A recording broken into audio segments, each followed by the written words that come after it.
sa ating mga politiko.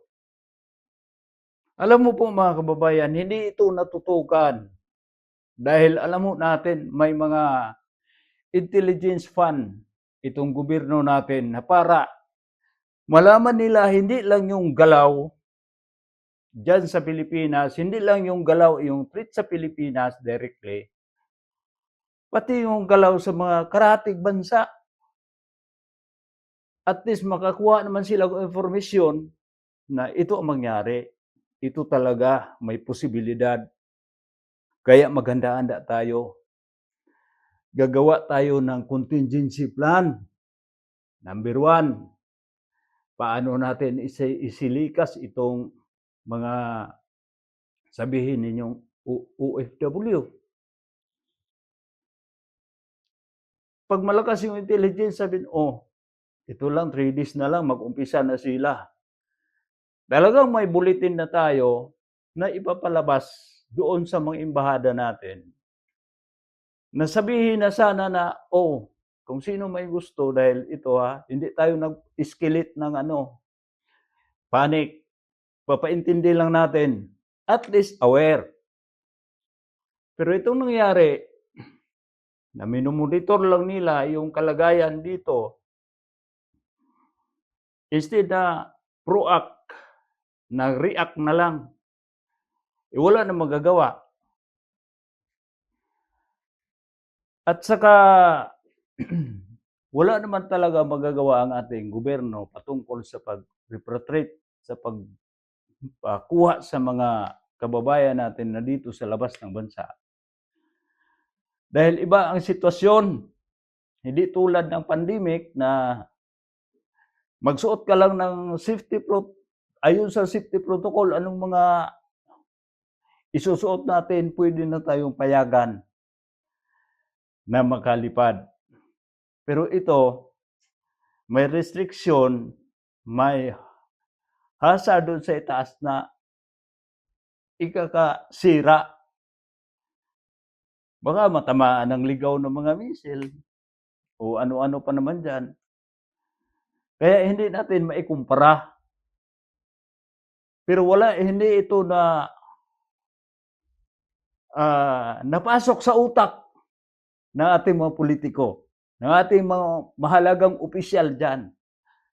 May DFA tayo, kumplito tayo sa lahat ng mga agencies natin, kumplito tayo. May mga budget, di ba? Pero what happened now? Nga.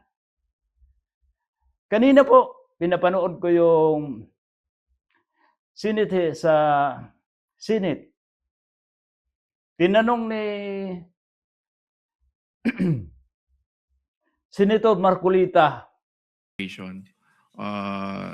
So it's around, the number would be around in the area of 2,000, let's say, at this stage, Mr. So Senator. lahat ng ito nakabalik na? Hindi po. Requests for repatriation pa ho yan. Hindi po, ganito yan eh. Let's use this as the test of the response of the government. As of March 2, nagre-request po ng repatriation ito. All of them feels the potential danger to their life. Tama? So kailangan nating aktuan to. 1,460. After 4 days, ang tinatanong lang po ng komite, Yes. ilan po ang na-repatriate?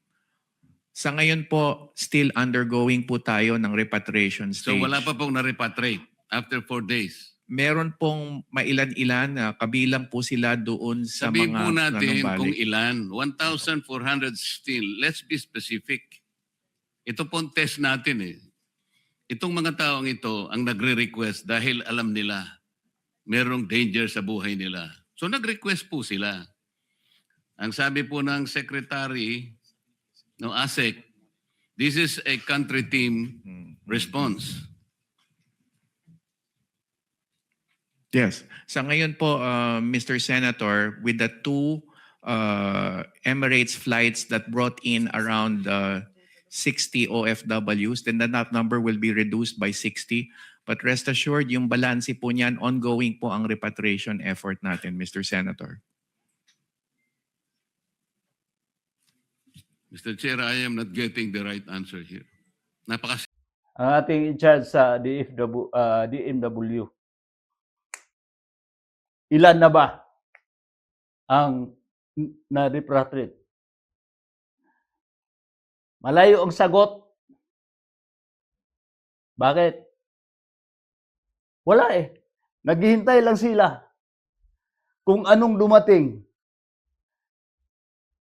Kung anong meron. Kung baga, ihanlintulad ko to ba kababayan, itong nangyari sa ating opisyalis ito Kung nakita nyo yung isang clip, parang sa reels ata yon, na isang tao, may nagdiskarga sila ng mga kargamento. Tapos, para siyang mukhang tumulong, nagpunta doon, may binuhat, may kinuha, pupunta siya doon, aksyon lang siya ng kuha, tapos sabay pa ganoon. Kumbaga sasabay-sabay na lang siya. Pero, parang may effort. Pero sa totoo, wala nga naambag. Ito lang hindi ko kinukutya. Ito ang totoo nangyari. Huwag na magalit. Kaya, lesson ito sa mga politiko natin. Itigil mo na yung panghahabol sa kapwa niyo politiko. Kahit matanda na, kahit wala na sa posisyon, hinahabol pa rin. Alam niyo po, itong Pilipinas natin, sabihin na natin, pro Duterte ako. Kinakarma tayo sa Duterte. Anong ginawa niyo sa matanda? Pinapahirapan ninyo yung matanda, di ba? Ano ngayon ang nangyari sa atin? Kung hindi ito matapos-tapos. Ano sa palagay ninyo yung gera? Para tayong manunood ng pelikula na 1 o 2 oras tapos na? Hindi. Yung pirang nawala, kahit sabihin naman natin dito na marami silang pera dahil daming mga resources sila dito. Pero namuhunan sila. Hindi nila basta-basta na parang dinampot lang sa lupa, pera na, hindi. Namuhunan sila. Alam mo natin ngayon, nagkataon lang na maganda yung pamamalakad nila. Yung pera nilang pinuhunan dito, hindi nila ninakaw, kaya may pangtustos sila. Hindi tulad sa atin, ng mga PI na mga politiko, na ang resources natin sa pera ay buwis ng mga tao. Hindi ikumpara dito. Tax-free. Yung mga sahod walang buwis. Walang bawas na buwis. Pero ang pera nila, kahit marami, inaingatan nila. Dahil alam nila na ang mga kinukuha nila dito may katapusan. Naghanda na sila dito. Halimbawa, matapos ito, anong gagawin nila? Tayo sa Pilipinas, pinagyabang lang. May mga natural resources tayo. Nakinabangan ba ng maayos? Nakinabangan ba ng mga sambayan ng Pilipino? Ilan lang ng mga negosyante at mga politiko ang nakinabang. Sinong nagsuffer ngayon? Kaming mga pobre. Kayong mga mayayamang mga politiko, alam mo namin, hinahakot niyo yung pera. Ilang mga passport ninyo na nag-apply na kayo ng mga dual citizenship siguro. Halimbawa, anong mangyari sa Pilipinas? Lalayas kayo kasama yung pamilya. Sino maiwan sa Pilipinas? Kami mga pobre. Kami magdusa. Kami mag-aahon. sa inuyurakan ninyong Pilipinas. Pinagsamantalahan ninyo, parang ginahasa ninyo. Tinanggalan ng damit, hinubaran, tapos binastos. Ganun ang pagkakahambing ko sa mga politiko ngayon. Iilan lang yung matitino. Mabibilang lang ng daliri. Sa totoo lang. Tapos yung matitino pa, yun pa ngayon ang hahabulin. Saan ka pa? Tigil-tigilan na niya po, mga politiko. Tingnan natin. Itong mga, ano pa lang dito ha? Isang linggo pa lang. Isang linggo pa lang. Wala pang, isang linggo. Sabado to ng gabi, ng umpisa. Biyernes na ngayon. Isang linggo. Ano nang nangyari sa atin? Ngayon nakaabang ng oil price hike. Saan nun kukunin? Halimbawa, iantala mo yung para hindi masakripisyo yung mga tao. Subsidy ng gobyerno. Gagastusin ng gobyerno. Alam na ho natin ng gobyerno natin may deficit. May kulang na. Nangungutang na.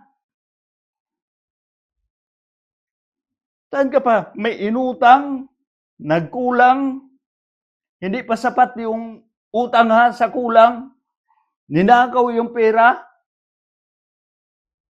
Wala pang proyektong maayos na magkita mo na itong administrasyon ngayon, ito ang nagawa, 3 taon na. Iskandalo. Ang nangyari, nakakabastos, di ba?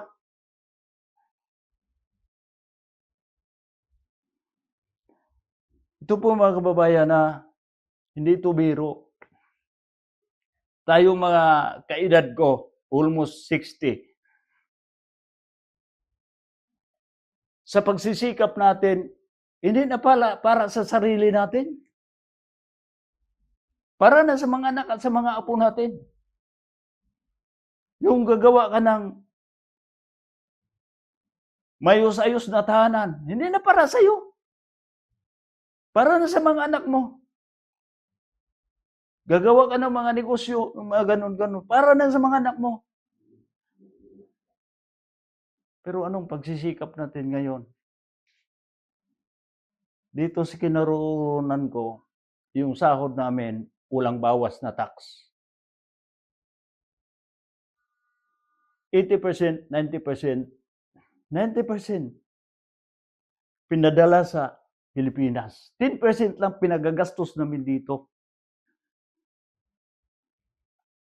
Sakit lang iniipon namin dito. Sakit, kulubot, puti ng buhok. Pinadala lahat sa Pilipinas para maipundar para doon sa pamilya namin. At yung pera na yon, bawat sentimo na ginagastos doon, may patong na, may tax na, bawasan ng tax. Walang problema, ambag sa gobyerno. Pero napakasakit na saan napunta, pinagparti-partihan lang. Hindi pa naman umamin. May umamin nagsasauli ng pera, na state witness pa. Dito po mga kababayan na ito ang pinaka-bullshit na administrasyon panahon ni Ramos. Okay pa naman. Panahon ni Ramos, mga halos lahat na ari-arian ng gobyerno bininta para magkaroon ng, sabihin natin, mas advantage siguro dahil wala ng maintenance, tatanggap na lang ng share, parang ganon. Nabinta na lahat, wala na. Nagsimula na naibinta, wala ng kontrol tayo. lalo na sa mga energy sector. Ito ngayon ang epekto natin sa energy sector. Parang sabi energy regulatory, wala namang regulation na nangyari. Kanina pinapanood ko yung sa Senate, yung mga in charge dyan, mga secretary natin, energy secretary, makikiusap lang sa mga oil producer, mga oil supplier natin. Pero mo, saan makikiusap? Tapos ang titulo ng institusyon, regulatory. Nakakahiya, di ba? Electricity natin, regulatory lang. Pero pag itong mga power producer mag-increase ng energy prices nila, nakikiusap lang din. Hindi mo na sabihin na, control ko na yun, hanggang dyan lang. Wala kayong magawa. Hindi, makikiusap ka. Yun ang klase ng gobyerno natin. Alam mo dito mga kababayan, ma-compare ko nga eh. Dito sa kinalalagyan ko ngayon, napakaganda pamalakan nila. Pag sabing batas na galing talaga sa gobyerno ang batas, sinusunod. Pero sa atin, iwan ko kung sinusunod ba. Kahit batas na, ipolitika pa. Sobra sa politika. Masabi ko nga, hindi mo maganda pakinggan, mapasok na lang sa utak ko. Na sana matapos kayo, damay-damay na. Kung kukunin man lang tayo ni Lord, unahin sana kayo. Sa totoo lang, yung mga nagpapahirap, wala naman talagang amin sa inyo. Kahit alam niyo yung mali na yung ginagawa na makasamahan ninyo dyan, pinipilit pa ninyo lang sabihin na tama yung ginagawa, kahit mali na. Tinutolerate ninyo.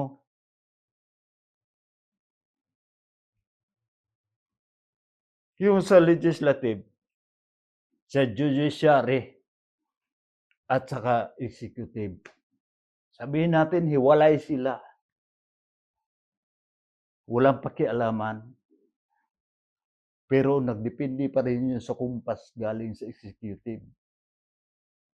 Dahil politika eh, politika.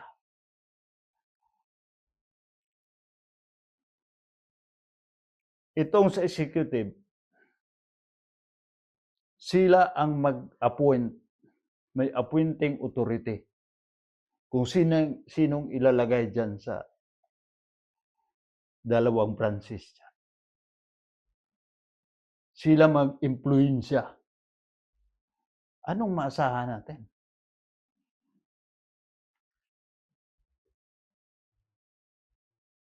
Yung mga tao magpunta ang tulong doon sa Congress.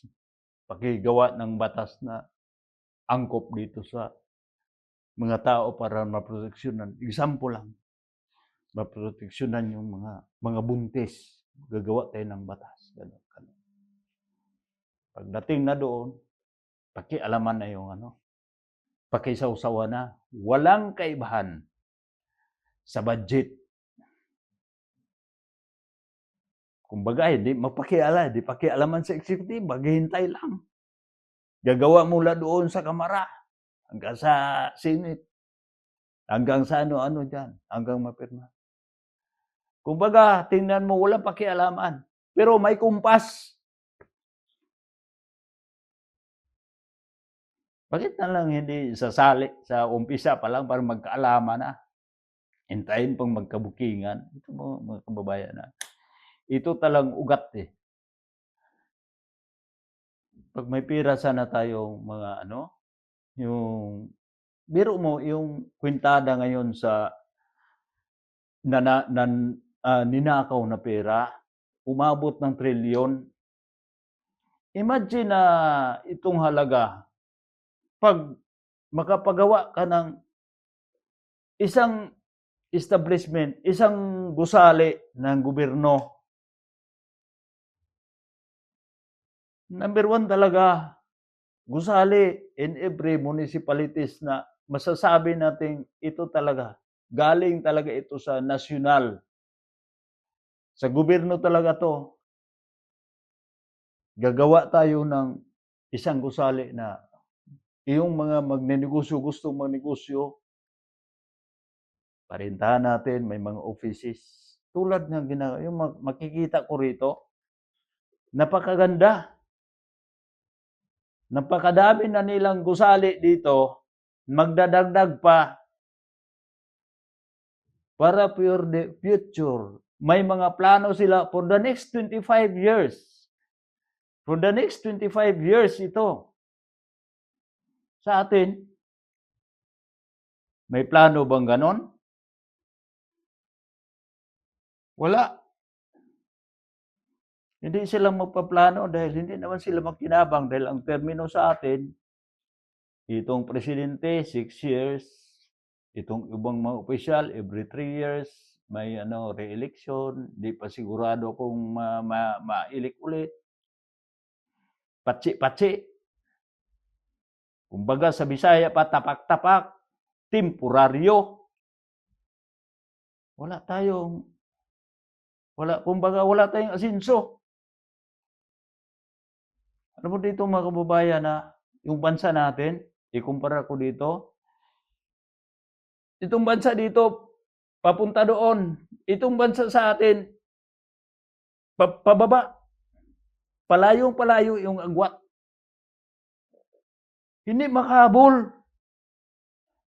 Dahil mga magnanakaw yung nakaupo. Mga scammer. Swerte nila, no? Pag kumain sila, hindi naman sila mabulunan. Sana matinik kayo. Kung hindi na talaga kayo makalulunong pagkain. Sana. Masama sanang pakinggan pero iwan ko. Ginagawa ba kayo ng Panginoon? Sinilang ba kayo ng Panginoon dito sa Pilipinas para lang pahirapan kami mga pobre? Or pinapahirapan lang kami dahil kasalanan namin na binuto kayo?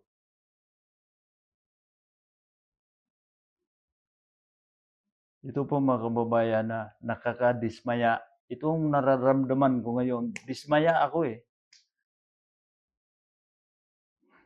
Alam mo, bilang isang OFW, pag yung plano mong magbakasyon ka, tapos kung saan na malapit yung flight mo, nauwi ka na, saka magkaroon ng ganito, wala kang magagawa. Kahit anong pilit mo, hindi mo na talaga magagawa. Magdepende ka na dahil nagpaalam ka sa company pinatrabahuan mo, yun lang araw na gusto mong umalis, yung lang araw na kasit na makabalik ka na, tapos naantala, naudot, bilang ka na naman uli kung kailan manormalize na yung sitwasyon sa kakauuwi. Hindi natin masisisi yung gobyerno natin dito ha. Pero naisip ko lang na ang epekto dito sa sigalot dito. Ito din yung biktima rin ito. Walang kaibahan sa atin. Biktima rin sila. Itong mga oil nila dito, walang, yung mga barko hindi makabiyahe, hindi makalabas. Itong mga produkto na kahapon, kwento ko sa inyo, bumili ako ng isda. Punta ako doon sa may fish market. Bumili ako ng isda. May isang kabayan ko. Naghanap sila ng milk fish, yung bangos. Sabi ng nagtitinda, wala namang eroplano na biyahe galing Pilipinas. Biro mo. Karamihan mga isda dito, yung mga ganung mga bangos, karaniwan galing sa atin. galing sa ibang lugar na mga bangos, mga prusin ng mga ano. Wala eh. So, apektado dito. May mga pagkain na hindi produce dito. Lalo na mga klase-klaseng isda, klase-klaseng mga gulay. Kaya ganun rin, pareha sa atin. Pero okay sila dito dahil alam nila na ang gobyerno may nakahanda na silang contingency plan. Saan ka pa? Nung araw na pumutok yung sigalot dito, nagkaroon ng closure sa airspace. Maraming stranded na mga pasahero. Pero walang nagpanik. May plano na sila. Anong gagawin nila? Hindi nagpanik. Anong gagawin ng airlines? Anong support ng gobyerno? Ito ang kagandahan dito na mga malalaking mga company nila dito, kontrolado ng gobyerno. Makapagdesisyon agad ang gobyerno. Hindi tulad sa atin na ang gobyerno natin laging nakikiusap sa mga negosyante. Laging nakikiusap sa taga-energy sector. Kayo mga mambabatas, mga congressman, mga senador, hindi nyo ba naisip nun? Na yung nawala dati, na mas malaki yung advantage natin na gobyerno kumpara doon sa mga, walang masama sa negosyante ha. Pero pag sa negosyante ka na lahat magpaalam, ibig sabihin, kontrolado na ng negosyante ang ating gobyerno, anong mangyari sa atin? Lagi tayong namumulubi. Yun lang mga akin na sa isip. Nawala na yung control natin eh. Kaya sa panahon na ganito, nagkaroon ng medyo malaki-laking problema. Pag kawawa yung lugar, ibang lugar, mas kawawa tayo. Hiwa-hiwalay tayo eh. Isla-isla tayo, di pwede maglalakad. Di pwede magbike. Walang pamalit ng gasolina. Wala ng gasolina mabibili. Isla-isla tayo, hindi ka makatawid. Alang-alang, maglangoy ka. Magsagwan. Magbangka. So, napakahirap. Ganun sana ang maisip ng ating mga politiko. Itong mga nasa gobyerno natin nagtatrabaho. Tigilan mo na yung tigilan mo na natin yung pamulitika. Tigilan mo na natin ang mga interest natin na personal. Binigyan na kayo ng pagkakataon na sinasabi niyo magserbisyo kayo sa sambayan ng Pilipino. Tapos, pira-pira lang pala yung habol ninyo. Ako po, nakakahiya. Ganun na ba tayo? Ganun na ba tayo kahalang na bituta? Na pinagsamantalahan natin yung mga kababayan natin. Kaya mga kababayan, sana itong lahat na paghihirap natin, mapagtagumpayan natin lahat. May awa ang Diyos matatapos itong sigalot dito. Wala namang may gusto na mga ganito na magkaroon ng gera. Dahil itong biktima lang din sila, pareha sa atin sa Pilipinas. Wala na tayong masisisi dito. Pero sa akin lang, naglabas lang ako ng sama ng loob ng ating mga opisyalis na pinapanood, nakakalungkot eh. Wala silang maayos na maisagot. Puro, halos sila lahat nangangapa. Yung tinatanong ng mga mambabatas, nangangapa. Kaya, sana magkaroon ng resulta. May mga gagawa sila ng mga bills na magkaroon na maisaayos. Itong mali ito eh, hindi na magawa natin. Ano pa kayang idagdag natin sa batas natin na para mapabilis ang ating aksyon sa ganitong pagkakataon? Wala tayo. Kaya kayo mga politiko dyan, mag-isip-isip. May pera kayo. Pero mo magkano yung sahod ninyo? 300,000 a month? Visit lang yun na. Hindi pa yung kasama yung mga allowances ninyo. Libre kayo sa transportation ninyo. Libre kayo dyan sa pagkain habang nagtatrabaho kayo. Isipin niyo po, itong mga OFW, pera nilang pinapamasahe kung saan sila magpunta. Pauwi sa Pilipinas o pabalik sa mga bansang kung saan sila naroon. Pera nila yon. Hindi tulad sa inyong politiko, saan kayo magliwaliw, pera ng Pilipinas yung ginagamit ninyo. Kaya mag-isip kayo, dagdagan pa ninyo yung kunting pagod. Napapagod man kayo sa pagbibilang ng ilang mga malita na ayon sa mga Marines ay sila ang nagdadala papunta sa inyo. Hindi ko na pangalanan kung sino mga politikong mga ay. Kaya mga kababayan, hanggang dito lang po. Ito si Rinibay. Salamat po sa inyong lahat sa panonood.